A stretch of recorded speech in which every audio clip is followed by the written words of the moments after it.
بسم الله الرحمن الرحیم. د بوستان د دوم باب نهم نمبر سبق شروع کو. حکایت حاتم طایی و صفت جوانمردی وی. حاتم طایی او صفت د سخاوت داغه دا د پیغمبر علیه السلام د زمانې نه لږ مخکې تیر شوی دی. د مسلمان نه و خو ډېر زیات سخي و او د ده دا کیسې ډېرې مشهورې دي. او دا طایی قبیله بني توی طرف ته د ده د قبیلې بني توی نوم نو دا هغې ته منسوب دی. خو د خپلې زمانې انتهایی سخي انسان و. د ده په خپل دور کې ډېر اوازه و دنیا کې خوره شوې وه. شنیدم در ایام حاتم کی بود بخیلن درش باد پای چدود. شنیدم اوریدلی مې دي چې د حاتم په ورځو کې د هغه په دور کې ده لره د ده په ګله د اسونو کې یو اسو بادپای اس ته وایي لکه د هوا په شان خپې وي الوتو سم. چدود لکه د لوګي په شان، مطلب دا دی چې په رنګ کې تورو. اوریدلی مې دي چې د حاتم یو اسو د ده په اسونو په ګله کې او ډېر تیز رفتارو او رنگ کې تورو. سبا سرعت رعد بانگ ادهمه که بر برق بیشی گرفته همه. سرعت کې تیز داسې و لکه د سبا د هوا په شان. رعد بانگ په اواز کې لکه د رعد د بجلی دا ګرج دا ګړز ګړوز چې په اسمان کې دا برېښنا کېږي. ادهم تور رنگ ته وایي، تک تور رنگ یو. که بر برق بیشی گرفته همه چې د برق او بجلی نه د دې نه مخکې کېدو دی که د بجلی نه هم تیز و. د اسمان دا بجلي دا کرنټ چې یو رڼا و چې کړچ هغه وخت کې بجلیانې نه وې، دغې ته اشاره کوي. د اسمان د تندر په شان چې یو رڼا و چې او د یو سر نه بل سر ته خوره شي دقسې تیز و، د هغې نه هم مخکې کېدو. بتک جال میرے اختبر کوه دشت تو گفته مگر ابر نیسان گذشت. کله چې به ده تک کولو منډه به یې واله وایي په غرونو او صحراګانو کې چې به ده ځنګلونو کې به یې منډې والې تا به ویل چې ګلی ورېږي، د دې خپو سره به یې داسې کاڼي ورسې ویشته ترپار بو. تو گفته مگر ابر نیسان گذشت، تا به ویلې چې او داسې دوړه به یې وکړه ځمکه به یې کنستله دوړې به وې، تا به ویل چې د نیسان وریځ تېره شوه اوس دلته کې وریځ راغلې ده. وریځ چې راشي خړه فضا خړه او مقدر کی. نو نیسان ابر نیسان سپرلی ته وایي، خاص کر د سپرلی دویمې میاشتې ته نیسان وایي. تا به ویل چې دا سپرلی هغه وریځ راغله دی چې په کومه لار تیر شو. یکی سیل رفتار هامون نورد که بعد از پیش با زمان دی چوگرد. یو سیل د سیلاب په شان تیز تلونکی و. هامون نورد صحراګانو لره قطع کوونکی و، صحراګردو. که بعد از پیش با زمان دی چوگرد، هوا به د ده نه رستو پاتې کېده لکه دوړه چې سړی اس تیر شي او دوړه ترې رستو پاتې هواګانو نه مخکې کېده. بگفتند مردان صاحب علوم سخنهای حاتم به سلطان روم. سلطان روم ته چا د ده دا قصه وکړه د حاتم طایی او د ده دا سخاوتونه بیان کړه او داسې ورته وي که هم طایی او در کرم مردنیست چو اسپش به جولان و ناوردنیست. وایي د ده په شان په سخاوت کې هېڅوک نشته دې دور دی چې څومره سخاوت کې دنیا کې هېڅوک نشي کولی. سلطان روم ته چا دا خبره کوله او د ده د اس په شان په منډو کې په میدان جنگ کې او په جنگ کې بل اس دومره نشي کولی، دومره تیز او زړور دی، یریږي هم نه تښتي هم نه. د اس بعضې اسونه هم یریږي. نو وایي د ده اس په شان چې څنګه دی جولان هغه منډې ته وایي چې د جنگ په میدان کې اصل د جنگ په میدان کې منډې والو تاوېدلو په دومره اسونو کې په اسونو ورختل د هغوی نه ډډه نه کوله. نو دا هسې عام میدان کې هر اس منډه وایي در جاده هموار دویدن هنرش چیست مردانه دویدن هنرش در کج و پیچ است. په هوار میدان کې داسې هنر خو نه چې سړی منډه وي چې داسې په کج و پیچ کږو وږو لارې غرونو کې خیجه تاویږه وایي دا منډه دې کې هنر دی. نو داسې د جنګ کې چې اس کومه منډه وایي دغه اهم دی. نارمل خو چې مخه ورته میدان کولی وي هر څه به منډې ووایي هر اس به منډه ووایي. بیابان نوردی چو کشتی براب که بالای سیرش نفرت غراب. وایي داسې بیابان نورد دی لکه کشتی چې په اوبو رواني اوار اړو څه د دغه خطره ورته ني او دا د ده د سیل د پاسه د بره دی غراب لیکلی دی. غراب کارغه ته وایي خو عقاب پکار دی. د ده د سیل د پاسه نفرد عقاب دلته اصلاح پکار دی کتاب کې. د هغې وجه دا ده چې د کارغه دومره حیثیت نشته او د عقاب پرواز او ډېر اوچت او په یو دغه رواني. کارغه خو مړ مړ وزرې وایي او رواني خپل سیل کې خو عقاب یو نوم دی. نو دا پکار دی که بالای سیرش نفرد عقاب. عقاب مارغه چې دی دام لکه دا د عقاب مارغه هم تیز دی هغه هم د پسې نشي رسېدی. بدستور دانا چنین گفت شاه که داوا خجالت بود بېګواه. خپل عقلمن وزیر ته پاتې شوی وي سلطاني رومه چې مړه دا د بېګوه او بې ثبوته دعوې چې دي دا د شرمندګۍ قابل دي. زه ثبوت غواړم چې دا رښتیا هم سخي دی که نه. زه داسې چل کوم چې دغه اس ته غواړم دا چې د ده مشده ته ډېر ګران دی که دا یې راکړه خو زه د ده سخاوت و کرامت منم. زه د پسې جرګه لیږم. وزیر صاحب مشوره وکړه. دیو دومره صفتونه وکړه چې سخي دی او زما داسې خو ماله به راکړي که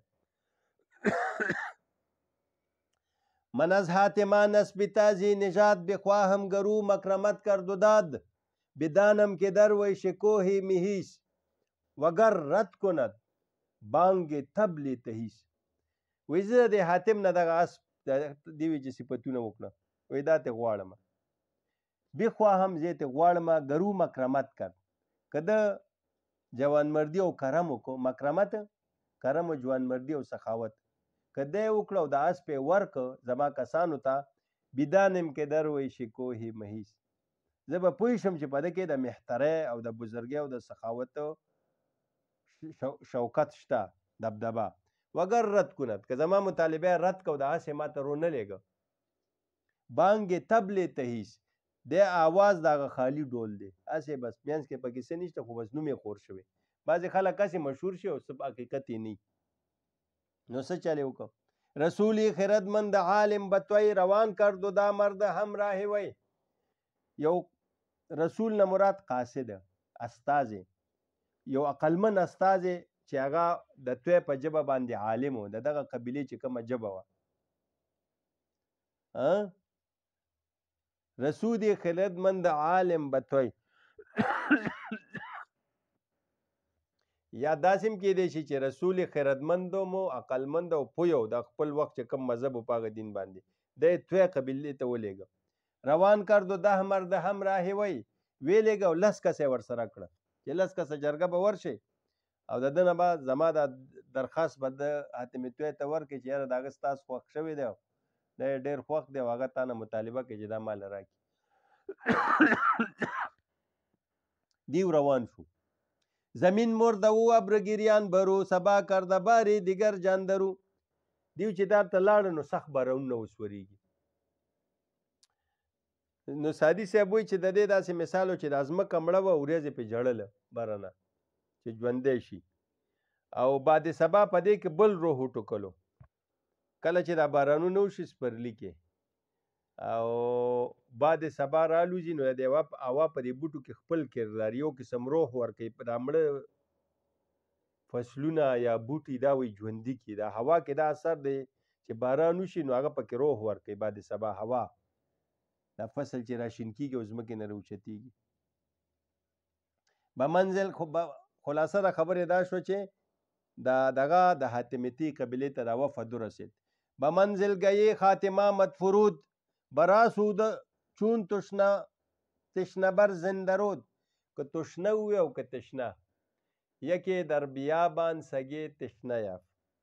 خو تشنه عام خلک اوس تشنه وایي دغه تشنه نه وایي تشنه تږي ته وایي. نو دا په ضمم صحیح دی او په کثرت دواړه صحیح دي په هر ځای کې. ها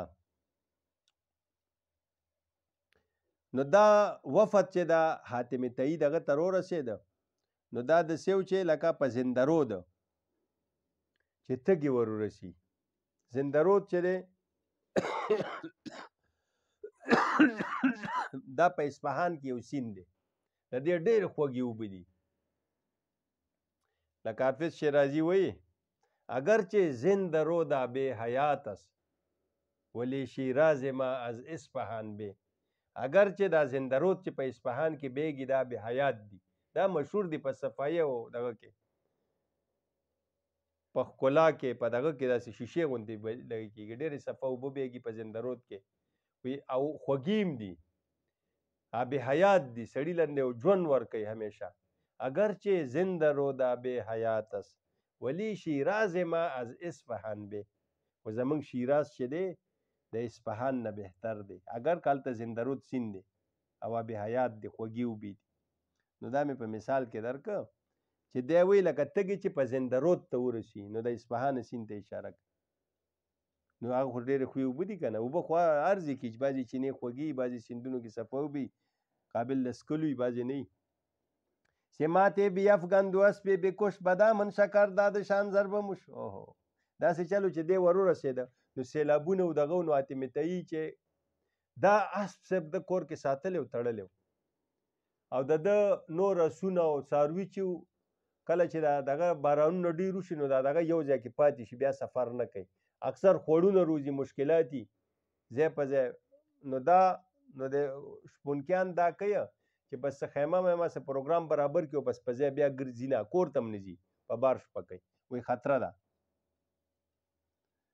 نو دا بارانونه او سیلاب راغلی هوا خراب و د حاتم طیی چې کمې گلې وې د اسونو د ده کمې ګډې وې ټول بار پاتې شو دلته ماښام رو نه رسېده دا خلک ماښام رو رسېده او حاتم طیی بار دننه کېږي هغه شپونکیان او د ده چې کوم هېڅ رانله دسه صرف دغه یو اس شاهي اس ولاړ دی چې د ده ډېر قیمتي اسب دی دا سل اسب یو خوا ده پې دا نه ورکولو بار دننه کېږي حاتم طیی هلکه دا څنګه چلو شو څه رانله اوس به څه کړو لکه میلمه راشي سړی ورختئ چې څه وکړو نو پخوا به د اسونو دا حلالولو دا خوراک دا عام و په اسلام کې هم دغه خو مکروهیت پکې دی خو لکه دا پخوا به دا خوړل کېده حلالول به څنګه چې موږ غواګانې او ګډې حلالو نو ده څه چلو کو بس چې دا لس کسه میلمانه راله مسافر همدغه اس پې حلال کو کم چې دی ورپسې راغلي او د یو پرچی قیمت یې همدې میلمنو له حلال که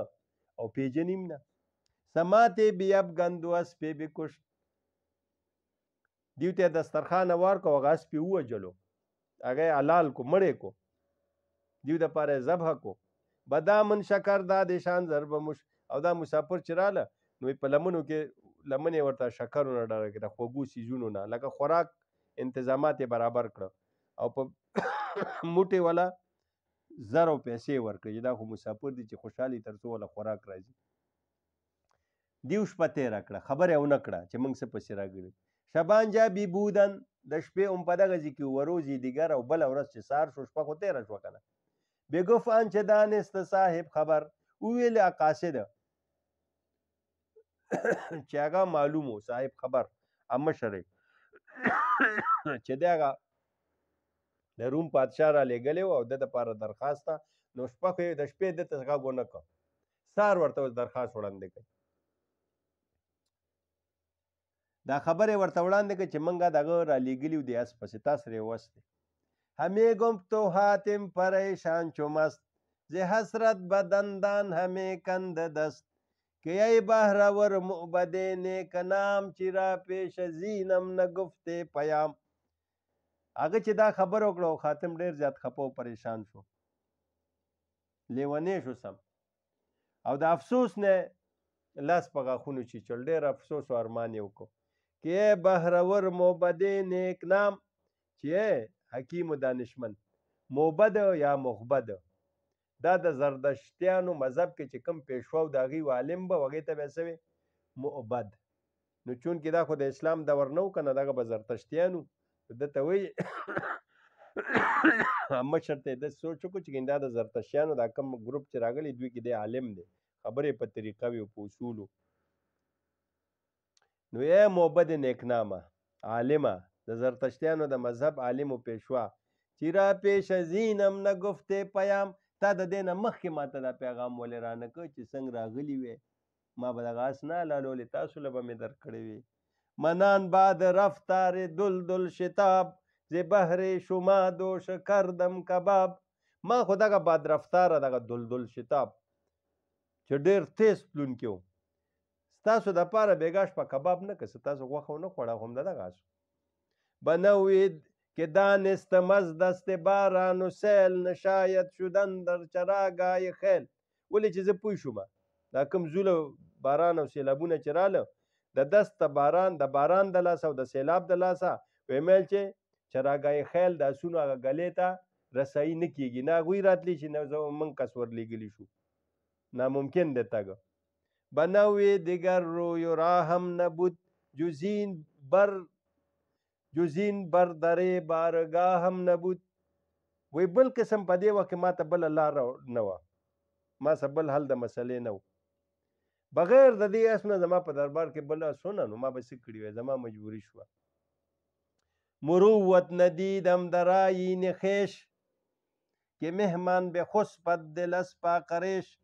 ما مروت و مردانگی ونه لیدله په خپل مسلک کې د خپل اصولو مطابق، چې میلمه دې وده شي او زړه دی د پاکۍ نه زخمي د لوږې نه د دې دې پوره قدر ونه شي او دته دې زه وچه روټۍ کېدمه، دې وخت کې ما سره څه نه و. مرا نام باید در اقلیم پاش، دیگر مرکب نامور گوم باش. ما لره نوم پکار دی چې په دنیا کې خور شي، نیک نوم د سخاوت. دیگر مرکب نامور گوم باش، وی نامداره مرکب ته ووایي چې ته د اډویې نه، زما اډو نامدار اس پکار نه دی، ما له خپل نیک نوم پکار دی. د اس د اډو څوک صفت ونه کي چې د سره داسې خاص دی. کسان را درم داد و تشریف و اسب، طبیعی است اخلاق نیک و نه کسب. وی کسان د دې کسانو لره بیا څه وکړو، چاله پیسې ورکې، چاله خلوت ښې جامې ورکې، نور سونه یې ورکړه، بیا چې دی وي رخصتول ښه برابر ماړې ولیږل، ټول په هر څه ماموره ولیږل. نو سادي بابا اوس وایي طبیعي است اخلاق نیک و نه کسب. دا نیک اخلاق دا وایي طبیعي دي، جبلي وي چې الله تعالی د چا فطرت و سرش کې د اخلاق پیدا کی، نه کسب، دا کسبي نه دي. سادي بابا وایي لکه بعضې جبلي خویونه فطري الله تعالی یو سړی سخي پیدا کړي، یو سړی فطرت کې شومتوب وي، وایي دا ډېر مشکل ده چې دا بدل شي. نو دا وایي فطري او جبلي خویونه دي لکه دله خدای ورکړی. ګورئ حاتم طایی کم دور کې تیر شوی دی، خو د انسانیت فکر او ښه اخلاق او ښه دغه پکې، نو تر اوسه شیخ سعدي په خپل بوستان کې یاد کړ او تر قیامته به تذکره کیږي، تر څو چې دا بوستان وي او نورو سپوږمۍ په اسمان کې ځلیږي، د حاتم طایی نوم هم ذکر شو. الان کې دا د اسلام د دور نه لږ مخکې تیر شوی دی، نو دا پته نه لګي چې عیسائی مذهب کې و یا نه و، خو په ایمان نه دی مشرف شوی. خبر شد بروم از جوان مرد توی، هزار آفرین کرد بر طبع وی.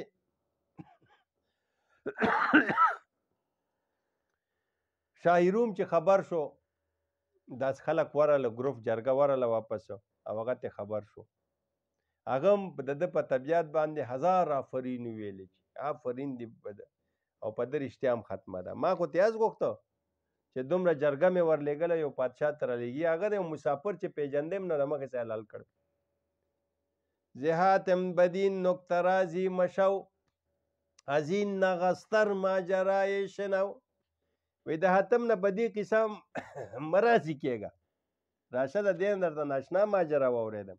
اس پکې څه شی دی چې د خپل سره هم یو ځای کې تېر شو، خو افسوس چې د ما دا ټوخې طبیعت لږ ټیک نه دی، نو دا درس په دې ځای ختموو. وصلی الله تعالی علی خیر خلقه محمد و آله و اصحابه اجمعین برحمتک یا ارحم